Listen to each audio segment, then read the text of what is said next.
Welcome back sa ating video mga kaibigan. Ngayon ay pag-uusapan natin ang tunay na nangyari at mga naging dahilan sa likod ng pagpanaw ng King of Pop at tinaguri ang greatest entertainer of all time na si Michael Jackson. Pero syempre bago muna tayo magsimula at kung bago ka pa lang sa channel ko ay baka pwede namang makahingi ng subscribe at pindutin mo na din ang notification bell at syempre pakilike mo na din ang ating video.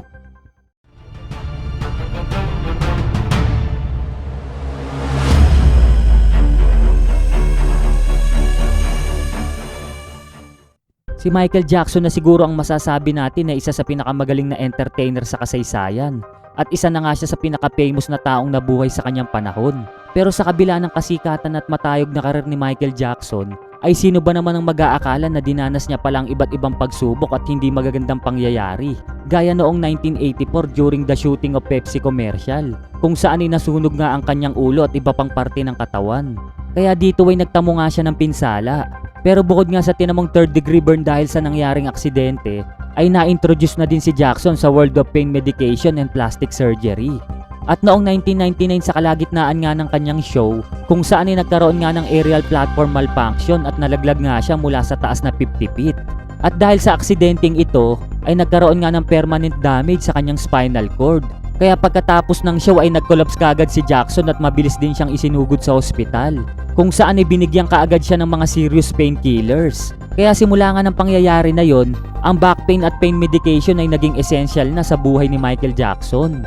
At kasabay nga nito, ang stress at pain ay naging serious health problems para sa ating bida, kung saan ay nakakaranas nga siya ng depression, body image disorder, matinding back pain at insomnia, at may mga pagkakataon pa nga na dumadaan ng 1 o 2 araw or minsan 5 araw na hindi talaga siya makatulog. Kaya dito ay nagte-take siya ng mga painkillers at sedative na gamot para lamang siya ay makatulog. At noong late 90s ay dito na na-develop at nagkaroon ng labis na pagkahumaling si Jackson sa propofol, na isang powerful na sedative o pampakalma na ibinibigay ng mga anesthesiology sa mga pasyente before and during surgeries. Kaya sa sobrang pagkahumaling ni Jackson dito, ay tila ba ginawa na niyang supplement ito sa araw-araw para lamang siya ay makatulog.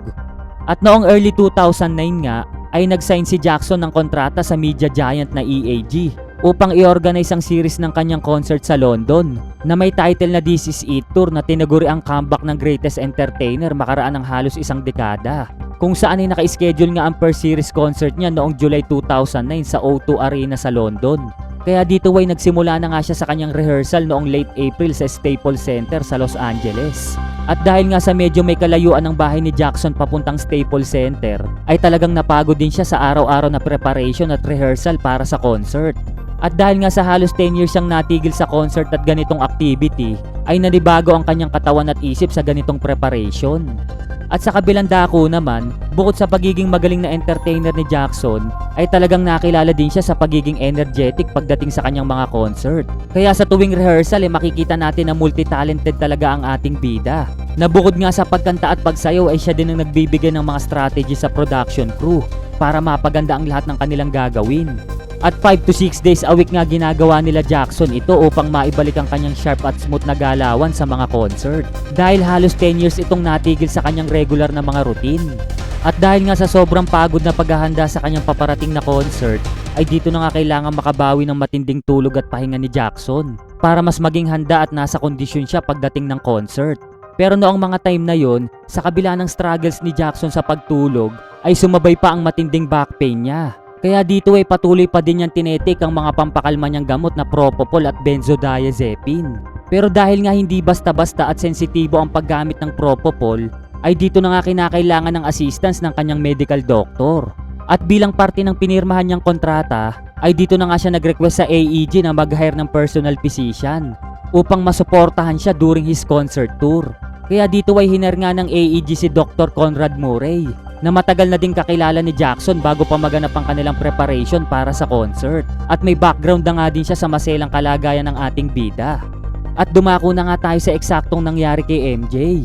Sa tuwing pagkatapos nga ng rehearsal ni Jackson, ay umuwi na nga siya sa kanyang bahay sa Staples Center papuntang North Carroll Woods sa Los Angeles. Kung saan ay nandoon nga si Dr. Conrad upang i-assist at i-manage ang kalagayan ni Jackson. At dito ay kinonvert nga ni Dr. Conrad ang isang bedroom para maging medication room, kung saan ay mamamahinga si Jackson pagkatapos ng kanyang rehearsal. At tuwing gabi nga ay binibigyan siya ni Dr. Conrad ng mga painkillers at anesthesia o propofol para sa gayon ay makatulog at makapagpahinga siya ng maayos. At para na din hindi nito maramdaman ng matinding back pain dulot ng damage sa kanyang spinal cord. Pero sa kabila nga ng ginagawa ni Dr. Conrad ay sinasabing kulang ang mga proper medical equipment noon sa kwarto ni Jackson na sinasabing ang crucial at delikado para sa kalagayan ng ating bida.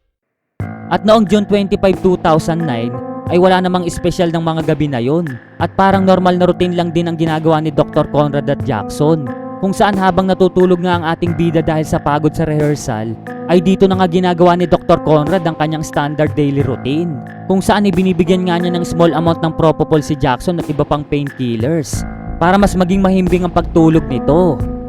At after nga maglagay ng propofol ay sinasabing kailangan ma-maintain ng doktor ang concentration ng mga sedative o pampakalma na ito sa dugo ng pasyente para mas maging mahaba ang epekto at maging mahimbing ang tulog nito. Kaya dito ay patuloy na dumadaloy ang maliit na dose ng propofol sa dugo ni Jackson sa tuwing siya ay mamamahinga.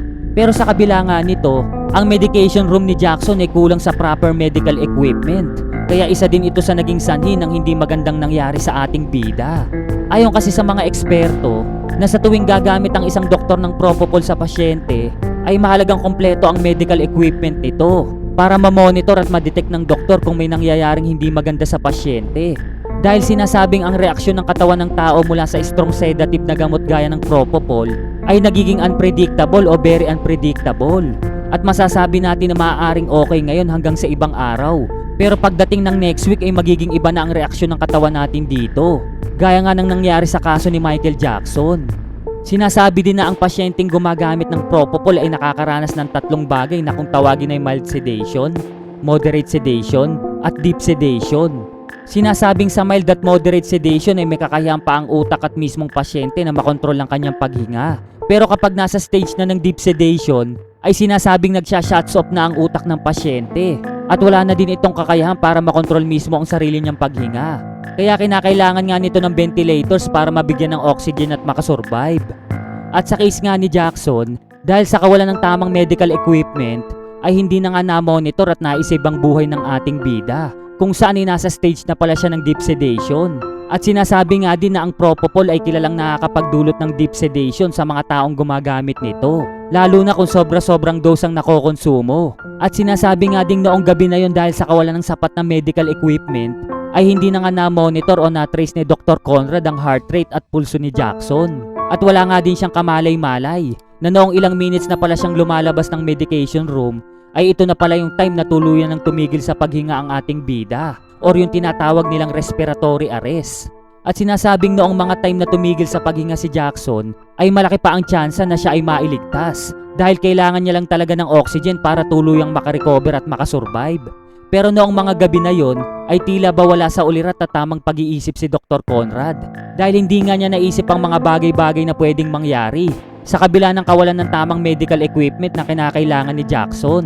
Or sa madaling salita ay masyadong naging kampante si Dr. Conrad at hindi na nga niya inisip ang mga bagay na pwedeng mangyari kay Jackson anytime. At noong pagbalik nga niya ng medication room ay sinasabi ni Dr. Conrad na wala naman siyang na-trace na kakaibang nangyari kay Jackson. Bukod sa napansin nga niya na hindi na humihinga ito. Kaya inisip niya na ito ay cardiac arrest o heart-related issue ang nangyari sa ating bida. Kaya dito ay nagsagawa nga siya ng CPR kay Jackson habang wala siyang kamalay-malay na respiratory arrest pala ang nangyari sa ating bida. At sinasabi pa nga ang isang pagkakamali ni Dr. Conrad ay dapat noong napansin niya na hindi na humihinga si Jackson ay dapat agad-agad siyang tumawag sa 911 para agad na masaklolohan ng ating bida. Kaya ang mas nakakalungkot lang doon ay dahil sa kapabayaan ni Dr. Conrad ay bigla ang nasawi ang isa sa mga legendary at iniidolo ng karamihan na ang King of Pop na si Michael Jackson. At sa kabilang dako naman, sa kabila ng paliwanag ni Dr. Conrad sa nangyari kay Michael Jackson ng gabi na yon, ay napatunayan pa din siya ay guilty dahil sa mga kapabayaan na ginawa niya. Kaya pinagbayaran niya sa bilangguan ang mga nangyari sa King of Pop. At bukod pa nga doon, ay kasabay nitong nawala ang kanyang medical license. At dito na magtatapos ang ating kwento. At uulitin ko lang na huwag ka nang mahiyang mag-subscribe at pindutin mo na din ang notification bell At syempre, pakilike mo na din ang ating video. Maraming salamat mga kaibigan!